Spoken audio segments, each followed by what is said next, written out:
Budaya, warisan, refleksi cerminan dalam setiap kehidupan. Kompleks Muzium Sarawak menyimpan pelbagai khazanah yang perlu kita teroka.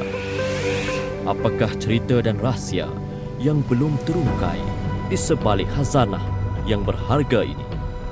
Segalanya akan kita selami di dalam Khazanah Kenyalang.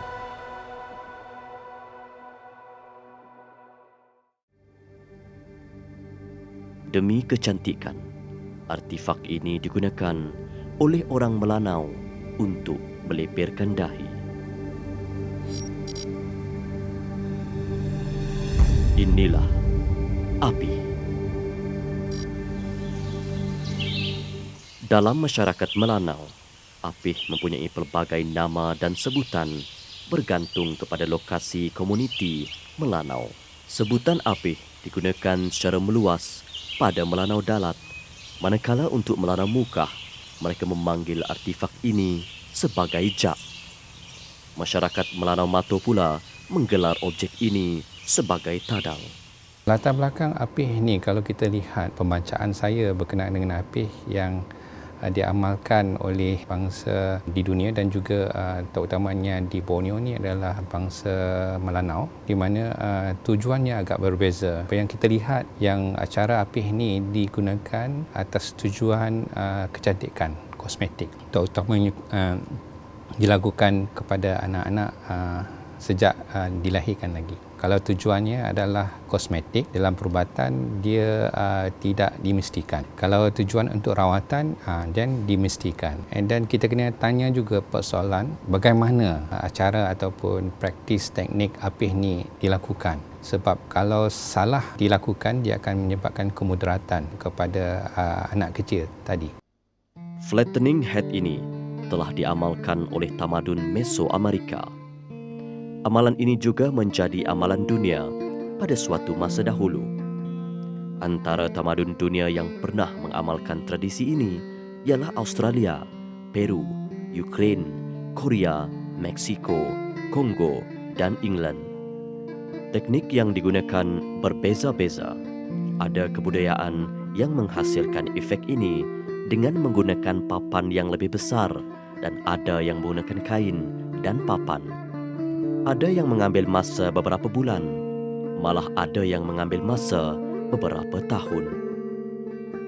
Kebanyakan kebudayaan dunia menjadikan budaya ini sebagai penanda kepada status sebagai golongan bangsawan. Kebudayaan ini juga wujud dalam komuniti Melanau. Ini membuktikan wujudnya satu perhubungan antara Melanau dengan budaya luar. Ini semua ialah kerana faktor demografi Melanau yang mendiami kawasan pesisir. Tujuan untuk meratakan dahi ini amat membantu dalam menggunakan perhiasan kepala Melanau, serebang, iaitu tiara emas. Kebiasaannya, ini memberi nilai lebih cantik kepada perhiasan tersebut. Perkara ini masih diamalkan pada sekitar 1950-an dan tidak lagi diamalkan pada masa ini. Kalau musim dia kahwin, kalau pakai benda aksesoris tu cantik kalau letak di kepala dia. Sebab itulah dia orang buatkan jak. Dia orang buat jak tu dari baby lagi, dari kecil, dari lahir. Dia gunakan yang barang sederhana berat lah, letakkan di dahi dia ni. Lepas tu dah besar sikit, dia berat sikit dia guna. Besar lagi dia gunakan bata supaya dia berat dan nipis lagi. Sekarang dia orang tak ada lagi, dah moden, biasa tak ada lagi guna jak lah. Tu yang dulu-dulu punya, dalam umur yang dulu-dulu nenek moyang. Ada 100 tahun macam tu yang dululah dia orang menggunakan tu. Jejak.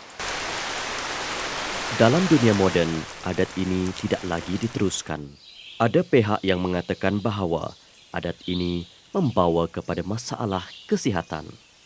Selain itu, dikatakan juga adat ini tidak lagi diamalkan kerana cara orang menilai kecantikan sudah berbeza. Ia terdiri daripada batang kayu rata yang kukuh, panjangnya kira-kira 24 cm dan lebar 9 cm. Bahagian tengah yang lebih lebar dikenakan pada satu permukaan lembut untuk disapukan di dahi bayi.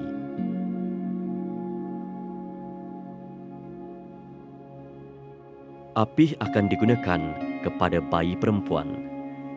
Tali digunakan untuk mengikat jak. Kain di bawah kepala bayi dinamakan gegahang. Duit shilling lama yang mempunyai lubang diletakkan di atas kayu jak untuk menarik kayu tegang dan dipusing-pusing untuk mengetatkan dahi bayi tersebut. Yang tu tak menyakitkan sebab dia dari kecil dia gunakan yang ringan dulu. Lepas tu dia kalau umur dia dah besar sikit dia guna yang sederhana berat lah. Sebab tu dia tak sakit. Dia letak saja dengan kain dekat bawah, yang barang berat tu dekat atas lah. Nenek saya ada pakai. Sebab tu dia nipis. Kepala dia ni, dahi dia nipis. Nipis ke belakang. Proses mejak atau mipih dilakukan ketika bayi sedang tidur. Proses ini dijalankan sebulan selepas bayi dilahirkan dan ada yang melakukannya selepas 2 minggu dilahirkan. Ini adalah kerana dahi bayi atau bahagian ubun-ubun kepala bayi tersebut masih lembut. Kalau kita lihat bagaimana apih dilakukan, terutama kepada anak baru lahir, di mana cara orang yang menggunakannya kena tahulah cara dan macam mana tekanan dan juga pulasan kepada tekanan pada tali yang digunakan tu tidak terlalu menekan ke bahagian tengkorak anak yang tadi. Kalau tekanan terlalu kuat, dia akan menyebabkan kecederaan kepada tengkorak dan juga otak dan juga kepada kulit di bahagian kepala tersebut. Suatu masa dahulu, kecantikan gadis Melanau adalah terletak pada berdahi lepir dan mempunyai gigi yang disalut emas. Kebiasaannya, gadis-gadis yang mempunyai kedua-dua nilai kecantikan ini akan sentiasa menjadi perhatian orang awam. Selain daripada kecantikan, ini juga boleh dianggap sebagai simbol kemewahan. Melambangkan mereka ni orang yang berkedudukan dan berada. Itu saja pakaian yang saya tahulah. Cuma pakaian biasa dia pakai, kalau lelaki dia tak lupa orang panggil bulang kan. Bulang itu selalu diikat dekat kepala lah orang lelaki. Dan perempuan dia pakai kain hitam biasa selalunya lah. Kebudayaan ini boleh menghasilkan satu inovasi dalam perubatan. Ini dinyatakan oleh Profesor Dr. Hatta yang merasakan bahawa kearifan tempatan ini perlu diaplikasikan dalam dunia moden. Teknik ini bukan sahaja untuk tujuan kecantikan tetapi juga untuk tujuan perubatan. Berkemungkinan tekniknya boleh digunakan untuk inovasi merawat penyakit tertentu. Contohlah torticollis. Torticollis ni kepala anak tu dia macam ni. So dengan adanya apih ni kita boleh gradually boleh buat correction tengkuk dan juga muscle yang menekan tengkorak anak-anak tersebut. So itulah I think kesan sampingan kita kena jaga bergantung kepada cara dan juga macam mana kita menggunakan apih cara apih ni.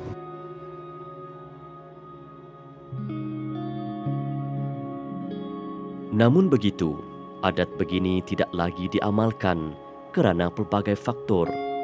Dikuatiri juga akan membawa kepada kesan negatif kepada kesihatan bayi tersebut. Namun, budaya seperti ini perlulah kita ketahui untuk rujukan dan ilmu tentang budaya kita.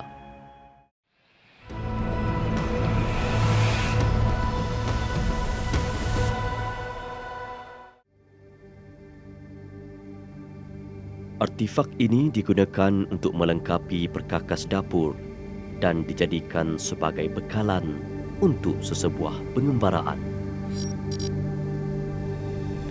Inilah Kudin. Kudin yang dahulunya pernah menjadi pengikat cinta suami isteri suatu masa dahulu mencerminkan keindahan kasih sayang dalam masyarakat Kelabit. Seramik ialah produk yang dihasilkan dari tanah liat dikeringkan dengan angin dan dikeraskan dengan api. Seramik terawal yang dijumpai dan digali adalah daripada bahagian barat mulut Gua Niah. Seramik-seramik ini berupa tempayan atau bekas yang tidak berukir, botol dan bekas yang berbentuk bundar. Menurut kajian oleh Barbara Harrison, kebanyakan bekas seramik ini ada kaitan dengan upacara pengebumian Neolitik, iaitu sebagai bekas untuk pembakaran mayat ataupun sebagai cenderamata pengebumian. Seni seramik lama ni, bila kita bercakap tentang seramik, dah wujud 1000 tahun lepas. Dia orang sudah dekat negara macam China, dia orang sudah membuat tembikar ni sudah lama dah. Sebelum adanya kita, sebelum ada kita, dia orang sudah advance. Dia sudah buat saladon, dia orang buat a lot of research. Dia orang memang pandai put records on everything dia orang buat. So seramik itu wujud sampai sekarang. While ours yang tradisional ini akan pupus bila kita tidak buat, bila tidak ada nampak, orang tidak akan tahu. Kudin ialah periuk memasak tembikar kecil untuk digunakan dalam memasak nasi, daging, sayur-sayuran pada masa dahulu.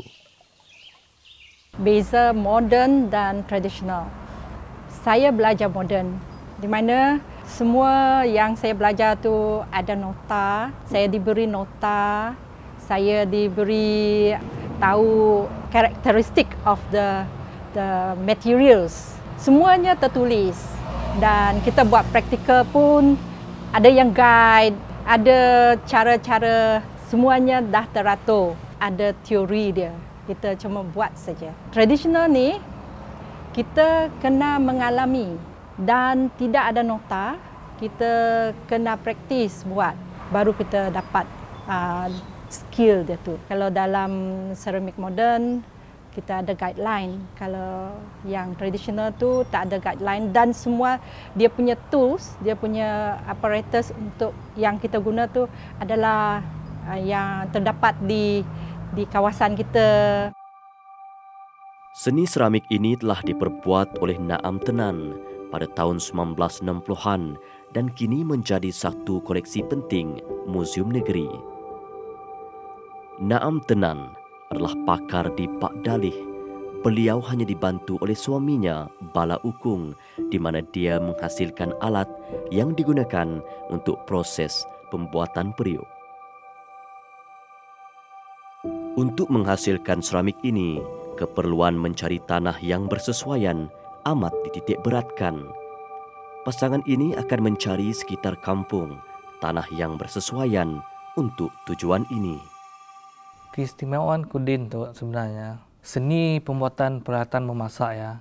Ia hanya terdapat pada kaum lah, contohnya Kelabit dengan Iban di Sarawak. So in the Highlands, seni itu yang sangat praktikal sebab pada masa lalu setidaknya belum ada macam cooking pun utensils yang diperbuat daripada steel, besi, belum ada. Kudin and the other pots lah macam tuning, kudin, so ya istimewa. And cara pembuatannya tu sangat unik lah sebab macam saya kata tadi tiada orang lain ataupun kaum lain yang membuat periuk tanah sendiri kecuali yang Iban dan setidaknya Kelabit and also Lun Bawang juga.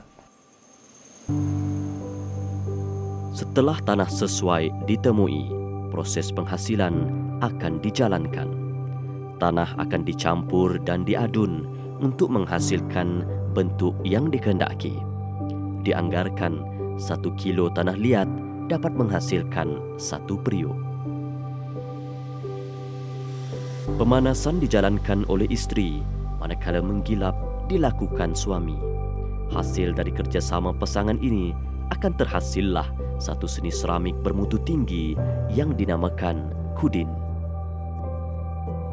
Peranannya secara simbolik, kudin ini ataupun pembuatan kudin ini melambangkan peranan lelaki dan wanita sebab kebanyakan orang yang membuat kudin adalah wanita. Jadi, wanita berperanan menjadi pakar dalam pembuatan kudin. Lelaki hanya membantu mencari kayu, mencari damar untuk blazing pot. Selain itu, kudin digunakan dalam upacara juga, seperti upacara irau. Kegunaannya untuk memasak burak. Burak ini adalah tuak beras. Jadi pada masa dahulu, ketika masih melakukan ritualistik, kudin sangat penting untuk mereka membuat burak. Selain itu, kudin juga berfungsi sebagai hadiah untuk diberikan kepada para tetamu semasa irau. Ada juga kudin tu yang diberi sebagai macam door gift untuk tetamu yang hadir semasa irau ya. Irau is macam keramaian lah, pesta. Untuk pesta semasa tukar nama ataupun pesta kematian ke macamnya, secondary burial ke macamnya lah. Kegunaannya sangat sebagai simbolik lah. And sebab sekarang tiada lagi orang yang pakar membuat kudin, so yalah, kudin is very important. Setiap kehalusan seni diteliti dengan baik oleh pasangan.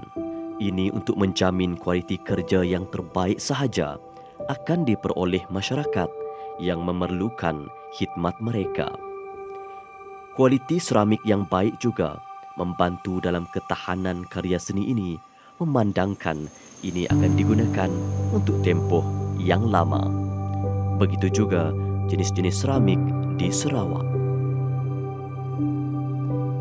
What is in the past will make you better. You must beat those in the past. Kita modern, kita ada semua benda pun ada. We have all the technologies in making things. Why can't us be better than those 100 years ago? Kita kena pakai. Seramik kalau jatuh memang pecah. Tetapi dia lebih baik daripada kita gunakan plastik. Dia plastik tahan, tetapi ada kesan chemical lah yang kita akan dapat. Whereas seramik, dia ada minerals yang boleh mungkin baik untuk kesihatan kita. Tradisi seni seramik ini perlulah terus diamalkan dan dilestarikan. Inilah satu kesenian yang tidak boleh kita lupakan kerana inilah identiti kita.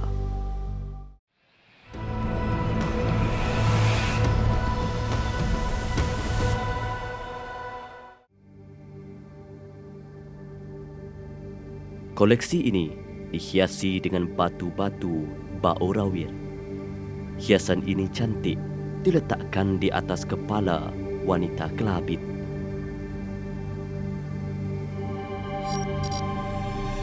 Artifak ini dikenali sebagai peta.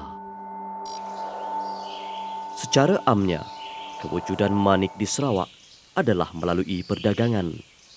Jadi, bagaimana ia masuk ke pedalaman Sarawak adalah melalui perdagangan masyarakat di pedalaman dan perdagangan di pesisir laut. Dahulu, manik ini menjadi salah satu simbol wang dalam kalangan peniaga atau pedagang, terutamanya digunakan oleh orang kelabit. Disebabkan manik ini sangat kecil, ia dapat dibawa balik dari pesisir ke tanah tinggi kelabit. Ia merupakan objek yang tidak berat untuk dibawa dan menjadikan urusan jual beli menjadi mudah. Oleh kerana itu, nilai manik ketika itu sangat dihargai.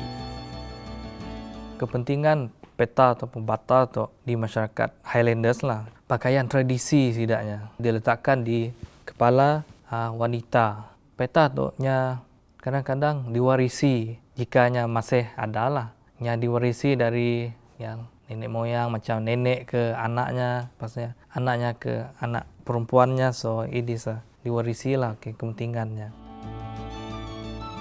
Ia juga merupakan status simbol bagi masyarakat.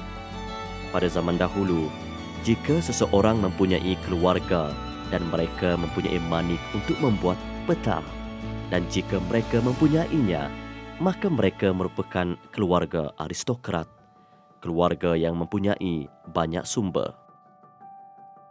Macam di penulisan. Ada yang menulisnya peta, P-E-T-A, ada yang P-E-T-A-A, ada juga yang bata, B-A-T-A-R. So maybe depends on how we hear it. Because I'm not the native talker-nya. Topi manik tu nyalah untuk Kelabit dan Lubawang. So maybe pronunciation-nya lain. So that's why ada macam variasi peta, ada variasi bata ya. Kemungkinannya digunakan sebagai duit masa ya. Ada setengah manik ya digunakan untuk macam menukar beras. Mungkin ada yang value-nya sama dengan seekor kerbau. Berharga dan simbolik untuk mata wang lah pada masa dulu. Bahagian hadapan peta diperbuat dari bau rawir, iaitu sejenis manik istimewa berwarna oranye dan dihiasi dengan 2 baris bau alai maun, iaitu manik kuning. Terdapat beberapa lagi perhiasan lain yang terdapat pada peta ini yang mempunyai nama tersendiri. Keindahan kesenian ini ternyata boleh dianggap sebagai satu nilai kreativiti tinggi masyarakat orang Ulu pada satu masa dahulu. Material ataupun bahan yang digunakan untuk menghasilkan topi masyarakat orang Ulu ni biasanya sama ada dianyam menggunakan rotan ataupun berasaskan manik. Jadi kegunaan topi ni juga dia melambangkan status seseorang. So macam bagi contoh, kalau topi dia lagi banyak perhiasan, mungkin dia adalah seorang yang dihormati ataupun ketua bagi komuniti orang Ulu tersebut. Menukar nama ini memang sinonim bagi masyarakat Kelabit. Sebagai contoh, pasangan suami isteri. Mereka berkahwin dan mereka boleh membuat upacara menukar nama. Ini ialah satu upacara yang penting dalam masyarakat untuk meraihkan kejayaan. Dalam masyarakat kami, Kelabit dia dipanggil sebagai Irau Mekar Ngadan ataupun majlis menukar nama. Ataupun pasangan tu dia boleh menukar nama dia selepas dia melahirkan anak pertama. So dia boleh tukar. Begitu juga dia punya nenek ataupun datuk, dia akan tukar nama. Biasanya aktiviti Irau Mekar Ngadan ni dibuat kebanyakan oleh golongan bangsawan ataupun golongan yang mampu dalam masyarakat Kelabit kerana dia merupakan majlis yang sangat besar dan ramai dan kata orang tu boleh dikatakan lavish lah, kata dalam bahasa Inggeris dia agak kata orang tu mewah. Masyarakat Kelabit juga gemar memiliki benda-benda yang berharga seperti manik-manik berharga di mana salah satu antaranya ialah dipanggil sebagai peta, iaitu hiasan kepala untuk wanita. Ia akan digunakan oleh kaum wanita semasa keramaian. Ia boleh melambangkan kedudukan ataupun status seseorang dalam masyarakat Kelabit. Bermakna sekiranya kita memiliki banyak manik, benda yang diperbuat daripada manik, maka tinggilah status seseorang itu. Ada yang gelas, ada yang dibuat daripada tulang, batu juga ada. Ya, tapi itu adalah diimport, bukan dibuat sendiri. Walaupun sekarang ada usaha oleh beberapa usahawan untuk membuatnya dari tanah liat di Sarawak. Di museum itu adalah dari gelas ataupun tulang. Ada juga yang dibuat daripada kanalian sejenis batu yang berwarna kemerahan. Dalam merungkai keunikan dan keindahan kesenian peta ini adalah amat penting bagi kita untuk terus melestarikan keunikan kesenian ini. Ini kerana seni ini akan hilang andai kita tidak melestarikannya. Inilah yang dilakukan oleh etnik Kelabit. Mereka telah menghasilkan peta berdasarkan bahan yang lebih mudah diperolehi. Untuk melihat keaslian dan kualiti manik yang lebih tinggi, maka kita perlulah hadir ke Muzium Sarawak untuk melihat sendiri peta yang asli.